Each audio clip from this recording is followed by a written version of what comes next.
So we're going to be spending a bit of time today talking about this type of machine, which is an overlocker, sometimes referred to as a serger. In the US and most of the rest of the world, they're called a serger. In the UK and Europe, they're called an overlocker, but they are basically exactly the same machine. So if you see them referred to in different places as different things, don't worry about it. It's exactly the same machine. Okay, so first of all, I'm just going to go through what the various bits of the machine are to go along with the written blog post that I've done for Made for Mermaids today. So first of all, it's really important that your thread tree, which is the bit here at the top, I'll just raise this sec so you can see, is raised up. You need to make sure you have height there, otherwise when you start serging, you'll find your machine starts getting tangled and threads start breaking. You need the length there to be able to pull the thread nicely up off the cones and through the machine. So make sure your thread tree is raised up before you start serging. Then you can see when you look at the machine, you have these tension dials. Some of them are up at the top like this, some of them they're placed on the front of the machine. It's just a different design, does the same thing. They just put tension on the thread. So just like on your sewing machine, you have a top tension. All these threads, both your 2 needle threads and your 2 looper threads, have a tension disc. Your machine will give you a setting that it would like the tension to be at. With this machine, you can see the 4 is a dot and the 3 and the other lines are a line. That's my machine telling me that it likes to be set at a 4 across the board for its tensions. Most machines will want to be somewhere between a 3 and a 5, but if you have a look at your manual, it will tell you. It's very important when you thread the machine that you do it with the presser foot raised up. What the presser foot raising up does is, if you look very close, you might be able to see the tension discs pop apart, and that means when you put the thread through the little clip here at the back and down through the tension discs, it allows it to sit directly in between the tension discs, and that means that when you then put the press foot back down again and you start to sew, the tension discs clamp together and actually put the tension on the thread there. If you're trying to thread without lifting up your presser foot, sometimes the thread can just lay over the top of the tension discs rather than being seated in between them, and it means you're not getting the right amount of tension on your thread, and you're going to end up with a kind of a bobbly bumpy mess, which you don't really want. So make sure you're threading with your tension discs up. If you've got an older machine, particularly the front dial machines for the tension dials, you'll need to not only lift your presser foot up, but you'll have to drop the tension dials to 0 before you thread them, because some of the older machines, lifting that presser foot doesn't necessarily open the tension disc, but your machine manual will tell you that if you need to follow those rules yourself. The next thing to bear in mind is when you're threading your machine, there's going to be a specific order to do it in. Now, I'm not going to spend time threading this particular machine today because different machines have different orders. I don't want to show you how to thread this one and then you find it's different for your machine at home. So with my machine, I have a little guide here that tells me I thread first of all blue, which is my upper looper, then the red, which is my lower looper, then the green, which is my right needle, and then the yellow, which is my left needle. But with some manufacturers, that order is different. So like I say, you should have either a little guide or in your manual will tell you the order that you need to thread in. It's very important that you do thread in that order and that you follow the thread guide correctly, because all the little moving parts here have to work with each other to form the thread chain and form the stitch, and if one isn't where it's supposed to be, not only will you not get the stitch that you want, but also you can sometimes throw out the timing on your overlock or your serger as well, and that can be not only expensive, it's just awkward because you have to get it in somewhere to get it fixed if you're not happy with fixing the timing yourself, which most people wouldn't be. You'd have to get that into an engineer to get it fixed. So make sure you're following the thread guide when you're threading. Like I say, what I've got here is my left needle, and you can see the picture here shows you on the actual serge seam itself where that needle is, and that's the left needle here. Then my right needle, which is this one here in green, then my upper looper, which is in the blue, which is this one here, and then my lower looper, which is in the red. And what I can do is just show you what that looks like.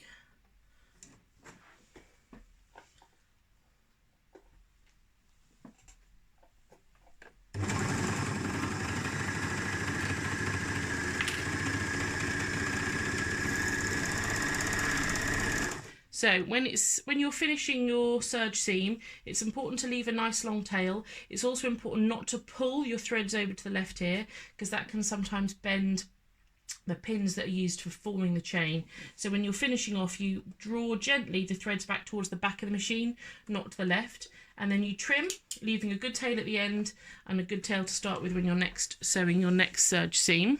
Okay, and if we have a look here, you can see the threads in the alignment that I said. So we've got, first of all, the yellow thread, then the green, so that's the left needle, and then the right needle. And then the blue is comprised of the upper looper, which forms the loops here. And then if you flip it over, you can see the red on the other side, and that's the lower looper. Now, the important thing is that you make sure you have a nice balance of the tensions. What you want to see is just the blue, the yellow and the green on one side, and just the red on the other. And you should see the red and the blue just meeting each other there along the cut edge of your fabric. What you don't want is the blue being pulled over to the back or the red being pulled over to the front, etc. So balancing those tensions is important, and that's why, as I say, your machine will tell you the tension it would like to be set at, which, as I say, is here, is across the board at 4, and that will give you a nice tension. Now, the good thing about a serger is the seam that it gives you is a naturally stretchy seam. That's why a lot of home sewers use it for sewing this kind of fabric. This is a French terry with a nice bit of stretch to it, but this kind of seam just naturally makes a stretchy seam, which is why they're so often used at home these days for home sewers. So the next thing I'm going to talk about is the needles in your machine. So your manual will tell you what kind of needle it needs. Some need to have a specific serger needle, some can use a generic needle, but it is important that you use a universal needle if you're going to be sewing wovens, and it's important that you use a ballpoint or a jersey needle if you're going to be sewing anything with a bit of stretch to it, just like with your sewing machine. The only thing I will say is with this machine particularly, I don't feel the need to use a stretch needle as I do with my sewing machine when I'm sewing things like swim. It works perfectly well with a jersey or a ballpoint needle, so I haven't got to change needles quite as often, but it's quite simple to do. There's a screw, and you just hold on to the needle as you undo the screw, the needle pops out, and you put the next one in. It's just like your sewing machine, there are just 2 of them. That's all, so it's nothing to be confused or concerned about. The next thing I'm just going to talk about is the various dials that you have on the machine. So if I flip mine round to the side here, you can see some of the dials, and back round to the front, I also have a dial here at the front, and that's my stitch width. So your stitch width is the thing that's in control of the actual blade and where the blade is. So when I increase the stitch length, the stitch width, sorry, you can see this blade here, this top blade, is going to move in or out further away from the needles. Can you see it's now quite far out? I'm going to bring it back in again. And you can see this is my little dial here that shows me what my stitch width is set at, and mine likes to be on about a 6, so I'm going to put that back to a 6 there. But that's your stitch width. The thing your stitch width will give you is a nicer finish to your work. Sometimes when you're serging on your overlocker, if I take that right in and do you a little example.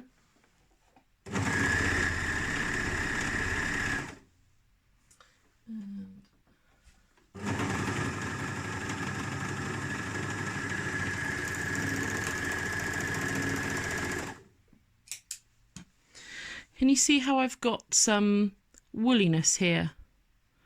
You can just see it in the light. It's almost as if the fabric isn't completely filling up the serge stitches.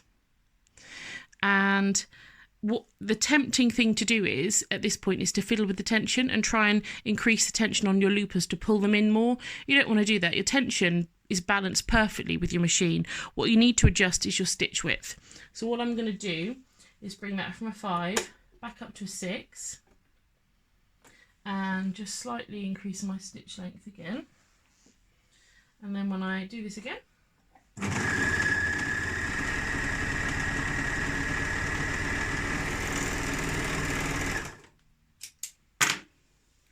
I now have a nicely balanced seam with none of the loopiness at the top that I was getting before. Yeah, so don't adjust your tensions, adjust your stitch width. The temptation is to fiddle with the tensions because they're there and they're nice and they've got numbers on them and they're easy to fiddle with, and generally you really don't need to. When you're doing different kinds of stitches like flat lot stitches or a 3-thread narrow rolled hem, then you do have to make fairly major adjustments to the tensions. But if you're just doing a regular stitch on different types of fabric, you're only going to be incrementally changing the tensions, yeah, like a half point. You're not going to be changing them dramatically. But that's the temptation to do when you start serging, is to start massively changing the tensions. You really don't need to do that most of the time. Then at the side here, as I said, we have a couple of other dials. This is our stitch length. This will, if I bring it down and get a new scrap of fabric for you. So all this is going to do is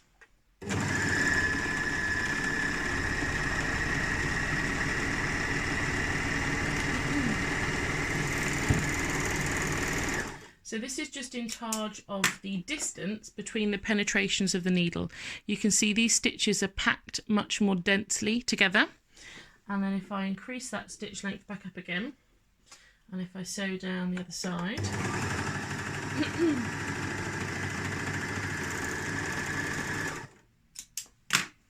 yeah, you can see the difference between a long stitch length and a short stitch length. That's all that's going to do. The only things you need to be aware of here really is sometimes a longer stitch length will give you a little bit less stretch and a shorter stitch length will give you a lot more stretch. But sometimes a shorter stitch length will give you this kind of wobbly look and you're thinking to yourself, well, why am I getting that? Well, what you need to do then is adjust your differential feed. So with your overlocker or your serger, I'm going to turn it off for a second while I get my fingers in amongst the workings. Underneath the presser foot, you have 2 sets of feed dogs. They are little teeth that work together. And you see those little teeth there? Whoop. They are little teeth that work together that pull the fabric through underneath your presser foot. And the thing to bear in mind with the difference between your serger and your home sewing machine is that the differential feed for your serger has 2 sets of feed dogs rather than 1 set of feed dogs on your sewing machine. And the difference that can make to your sewing is it can not only allow your fabric to be drawn through at the same rate, but it can also slightly stretch the fabric away from each other if the differential feeds are working at a different rate, or it can almost concertina the fabric back in together if they're working at a different rate as well in the opposite direction. This is your differential feed here. So 1 is going to be the fabric being drawn through at the same rate. If you go down to 0.7, it's going to start to stretch the fabric. And if you go up towards 2, which is the maximum, it's going to really squeeze the fabric in together and it will help to counteract that stretchiness that you get from the stitch. So, for example, if I show you here, if I drop it down to 0.7,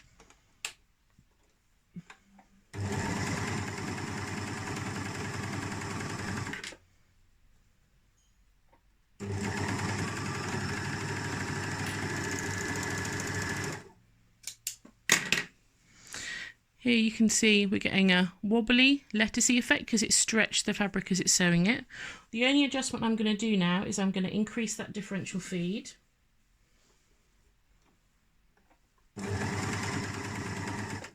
And I'm going to take my needle.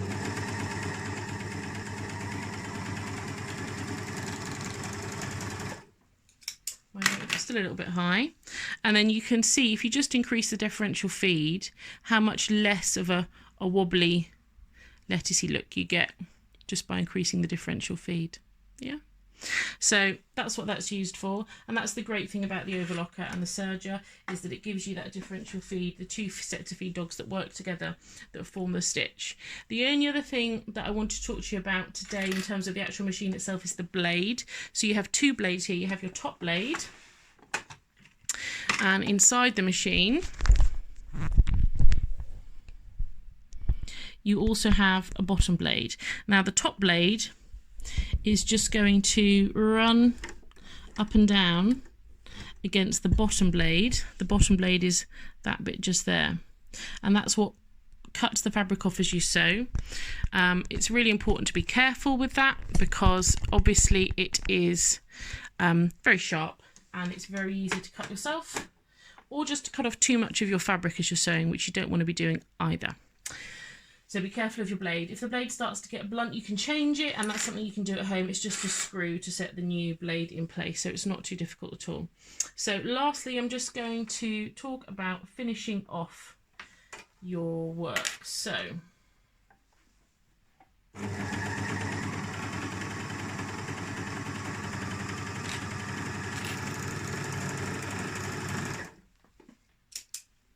when you come to the end of your work here and you've got these tails that you want to get rid of, you need to use, I like to use a darning needle, so it's a blunt ended needle.